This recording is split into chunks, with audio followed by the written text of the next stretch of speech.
Hello అండి, welcome to my channel Suma cooking. Cup గోధుమ పిండితో ఇంటిల్లిపాది చక్క కడుపు నిండా తినేయొచ్చండి. చాలా సింపుల్గా ప్రిపేర్ చేసేసుకోవచ్చు. ఇక్కడ వచ్చి ఇవి బియ్య పిండితోని చిన్న చిన్న బాల్స్ లాగా చేసుకుంటే చాలా టేస్టీగా ఉంటుందండి. ఇవి మనము ఆవిరికే ఉడకబెట్టుకుంటాము. చాలా టేస్టీగా ఉంటాయి. తప్పకుండా ఒకసారి అయితే ఈ రెసిపీని ట్రై చేసేయండి. వీటిని రైల్ పలారం అని కూడా అంటారండి. ఇప్పుడు ఇవి ఎలా ప్రిపేర్ చేసుకోవాలో చూసేద్దాము. దీనికోసం ఇక్కడ ఒక కప్పు వరకు బియ్యపిండి తీసుకున్నాను. బియ్యపిండి చక్కగా జల్లించేసుకున్నానండి ఒక బౌల్లోకి అయితే. తర్వాత దీంట్లో రుచికి సరిపడినంత సాల్ట్ వేసేసుకోవాలి. మనం ఈ పిండిని వేడి నీళ్ళతోని కలుపుకోవాలండి. స్టవ్ పైన అయితే నేను ఒక బౌల్లో ఒక 2 గ్లాసుల వరకు వాటర్ పెట్టుకున్నాను. ఇక్కడైతే చక్కగా వాటర్ బాగా వేడైపోయినాయండి. ఇప్పుడు స్టవ్ ఆఫ్ చేసేసుకొని ఈ వాటర్ని మనం తీసుకున్న పిండిలో కొద్దిగా వేసుకుంటూ కలుపుకోవాలి. వాటర్ అనేటివి ఒక్కసారే పోసుకోకుండా కొన్ని పోసుకుంటూ కలుపుకోవాలండి. వేడిగా ఉంటాయి కాబట్టి స్పూన్తో కలుపుకుందాము. ఇలా స్పూన్తోనే కలిపేసుకుందామండి. చూసారు కదా, వాటర్ మట్టుకు ఒక్కసారి యాడ్ చేయకుండా కొద్దిగా వాటర్ వేసుకుంటూ కలుపుకోవాలి. మనకి చపాతీకి అయితే ఎలా కలుపుకుంటామో పిండి ముద్ద అలా ప్రిపేర్ చేసుకోవాలండి. చపాతీ దానికంటే ఇంకొంచెం సాఫ్ట్గా ఉండేలాగా చూసుకోవాలి. ఇంకొన్ని వాటర్ పోసుకొని మళ్ళీ కలిపేసుకుందాము. చాలా టేస్టీగా ఉంటాయండి. డిఫరెంట్గా కూడా ఉంటాయి. ఇవి చక్కగా మనము ఆవిరికే ఉడకబెట్టుకుంటాం కాబట్టి చాలా బాగుంటాయి. ఇంకా కొంచెం వేడి చల్లారింది కాబట్టి చేత్తో అయితే కలిపేసుకుందామండి. ఇక్కడైతే నేను చేత్తో కలిపేసుకుంటున్నాను. చేతికి అంటుకోకుండా కొద్దిగా ఆయిల్ వేసేసుకొని కలుపుకుంటే చక్కగా చేతికి అస్సలు అంటుకోకుండా ఉంటుందండి. లైట్గా ఆయిల్ వేసేసుకొని ఇలా కలిపేసుకుందాము. ఇలా చక్కగా సాఫ్ట్గా కలిపేసుకోవాలి పిండి అనేది. చూసారు కదా, ఇప్పుడు చేతికి కొంచెం ఆయిల్ రాసేసుకొని చిన్న బాల్స్ లాగా చేసుకోవాలి. మరీ పెద్దగా కాకుండా నేను చూపిస్తున్న విధంగా ఇలా చిన్న బాల్స్ చేసుకోవాలండి. కావాలి అనుకుంటే ఇంకొంచెం చిన్న సైజులోనైనా చేసుకోవచ్చు. మరీ పెద్దగా చేసుకుంటే మనకి తొందరగా ఆవిరి ఉడకబెట్టుకుంటాం కాబట్టి లోపల తొందరగా ఉడకవండి. ఇక్కడ నేను తీసుకున్న పిండి మొత్తం ఇలాగే చిన్న బాల్స్ లాగా అయితే ప్రిపేర్ చేసుకొని పెట్టేసుకున్నాను. చూసారు కదా, చక్కగా ఇలా చిన్నగా చేసేసుకోవాలి. మనం ప్లేట్లో వేసుకునేటప్పుడు ప్లేట్ కొద్దిగా ఆయిల్ రాసుకొని వేసుకుంటే ఒకదానికొకటి అంటుకోకుండా ఉంటాయి.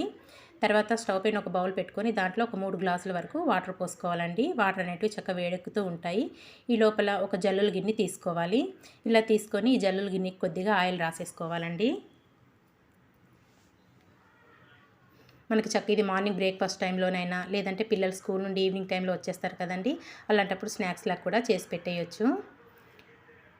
జల్లుల గిన్నెకి ఇలా ఆయిల్ రాసుకున్నాక మనం ముందుగా ప్రిపేర్ చేసుకున్న ఈ బాల్స్ అన్నీ దాంట్లో వేసేసుకోవాలండి. బియ్యపిండి బాల్స్ అన్నీ ఇలా వేసేసుకోవాలి. ఆయిల్ రాసుకోవడం వల్ల చక్కగా అంటుకోకుండా ఉంటాయి. ఇలా అన్నీ వేసేసుకోవాలి. ఇక్కడ స్టవ్ పైన వాటర్ పెట్టుకున్నాం కదా, వాటర్ కూడా చక్కగా వేడెక్కిపోయినాయండి. ఇప్పుడు మనం ప్రిపేర్ చేసుకున్న ఈ జల్లుల గిన్నె దాని మీద పెట్టేసుకొని మూత పెట్టేసుకోవాలి. మూత పెట్టుకొని ఒక 10 నుంచి 12 నిమిషాల వరకు కుక్ చేసుకోవాలండి. చక్కగా సాఫ్ట్గా కుక్ అయిపోతాయి. మనకి ఆవిరికే చక్కగా ఉడికిపోతాయి. చూసారు కదా, ఇక్కడ చక్కగా బాగా ఉడికిపోయినాయండి.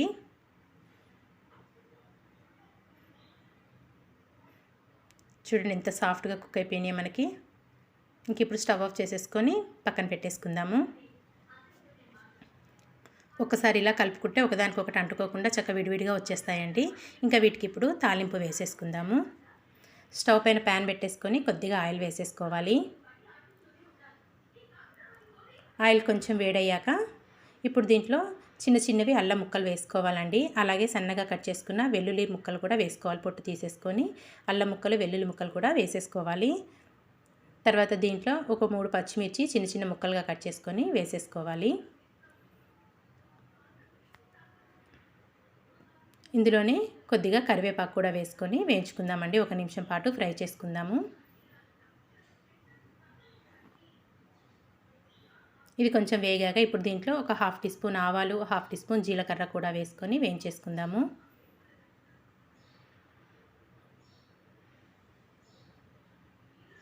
చాలా బాగుంటాయండి. సాఫ్ట్గా తినే కొద్దీ తినాలనిపిస్తుంది మనకైతే. తప్పకుండా అయితే ట్రై చేసేయండి.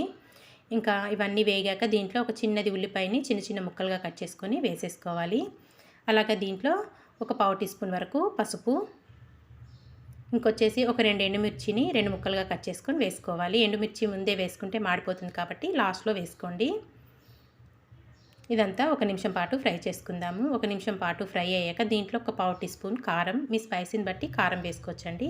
లైట్గా సాల్ట్ యాడ్ చేసుకుంటున్నాను. మనం ఆల్రెడీ ముందు పిండి కలుపుకునేటప్పుడు వేసుకున్నాం కదా సాల్ట్, ఇప్పుడు కొద్దిగా సాల్ట్ అనేది యాడ్ చేసుకుంటున్నాను. ఇదంతా చక్కగా ఫ్రై అయిపోయాక ఇప్పుడు మనం ఆవిరి ఉడికించుకున్న ఈ బాల్స్ని దీంట్లో వేసేసుకోవాలండి తాలింపులో. ఇలా అన్నీ వేసేసుకొని గరిటెతో కలుపుకోకుండా కలుపుకోవాలి. అలాగే దీంట్లో సన్నగా కట్ చేసుకున్న కొత్తిమీర కూడా వేసేసుకొని ఇదంతా ఇలా కలిపేసుకోవాలండి. సాఫ్ట్గా ఉంటాయి కాబట్టి కొంచెం జాగ్రత్తగా కలుపుకోవాలి. నేను ఇలా వీడియోలో చూపిస్తున్న విధంగా ఇలా కలుపుకొని మూత పెట్టుకొని ఒక్క 2 నిమిషాలు కుక్ చేసుకోవాలి. ఒక 2 నిమిషాలు కుక్ అయితే సరిపోతుందండి. స్లోగా కలిపేసుకుందాం ఒక్కసారి. చూసారు కదా, ఇంతే అండి. ఎంతో టేస్టీగా బియ్య పిండితోనైతే చిన్న చిన్న బాల్స్, అలాగే రైలు పలారం అంటారు కదా, మనం రైలు పలారం అయితే ప్రిపేర్ చేసేసుకున్నాం కదా. చాలా అంటే చాలా టేస్టీగా ఉంటుందండి. ఇక్కడైతే స్టవ్ ఆఫ్ చేసేసుకొని ఒక సర్వింగ్ ప్లేట్లోకి అయితే తీసేసుకుంటున్నాను. ఇంతే అండి, చాలా టేస్టీగా డిఫరెంట్గా తప్పకుండా మీరు కూడా బియ్యపిండితోనైతే ఇలా ట్రై చేయండి. చాలా అంటే చాలా బాగుంటుంది. తప్పకుండా మీరు ట్రై చేసి మీకు ఎలా వచ్చిందో నాకు కామెంట్ చేసేయండి ఫ్రెండ్స్. ఇలాంటి మంచి మంచి వీడియోస్ కోసం అయితే నా ఛానల్ని వెంటనే సబ్స్క్రైబ్ చేసుకోండి. చూసారు కదా ఎంత సాఫ్ట్గా వచ్చిందో, లోపల కూడా చక్కగా ఆవిరికి ఉడికిపోతాయండి. మనం పిండిని వేడినీళ్ళతో కలుపుకున్నాం కాబట్టి సాఫ్ట్గా ఉడికిపోతాయి లోపల దాకా చక్కగా. చూసారు కదా, చాలా అంటే చాలా టేస్టీగా ఉంటాయండి. వీడియో నచ్చితే మీ ఫ్రెండ్స్కి రిలేటివ్స్కి కూడా షేర్ చేసేయండి friends. Thank you for watching అండి. Bye bye.